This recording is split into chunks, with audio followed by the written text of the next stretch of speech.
ஹாய்ங்க. இந்த வீடியோ வந்து பார்த்தீங்கன்னா, ஹாஸ்பிட்டல் போயிட்டு வந்து கொஞ்ச நேரம் வீட்ல ரெஸ்ட் எடுத்தோம். அதுக்கப்புறம் பார்த்தீங்கன்னா, சாயங்காலம்லாம் பார்த்தீங்கன்னா, மழை வர மாரி ரொம்ப இருட்டிக்கிட்டு ஆயிருச்சு. மத்தியானம்லாம் நல்லா தான் வெயில் அடிச்சிச்சு.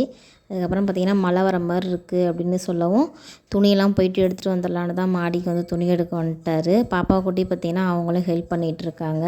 தம்பி வந்து ஸ்கூல் விட்டு இன்னும் வரல. வந்துடும் இப்போ கொஞ்ச நேரத்தில் வந்துடும். அவனும் வந்து பார்த்திங்கன்னா, 2வது பார்த்திங்கன்னா துணியெலாம் வந்து நான் துவைக்க கிடையாது. அவர் தான் வந்து எல்லா துணியும் துவைச்சி போட்டார். பெட்ஷீட்லாம் பார்த்திங்கன்னா அழுக்காக இருந்துச்சு. 2 பெட்ஷீட்டையும் அவரே நல்லா துவைச்சி எல்லாம் காஞ்சிருச்சு. நல்ல வேலை.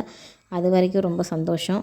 2வது வந்து பார்த்திங்கன்னா, பாப்பா பால்வாடி தானே போகிறா. அங்கே வந்து ஸ்கூலில் எல்லாம் பிள்ளைங்களோட சேர்ந்து தானே தூங்குவா போவா. அது வந்து பார்த்திங்கன்னா பெயின் இருந்திருக்கு. ஒரு நாள் பார்த்திங்கன்னா அவள் தலையில் ஒரு பெயின் இருந்து எடுத்தேன். 2வது பார்த்திங்கன்னா என் தலைக்கு எப்படி ஆச்சுன்னு தெரில. என் தலையிலையும் பார்த்திங்கன்னா பெயின் வந்துருச்சு.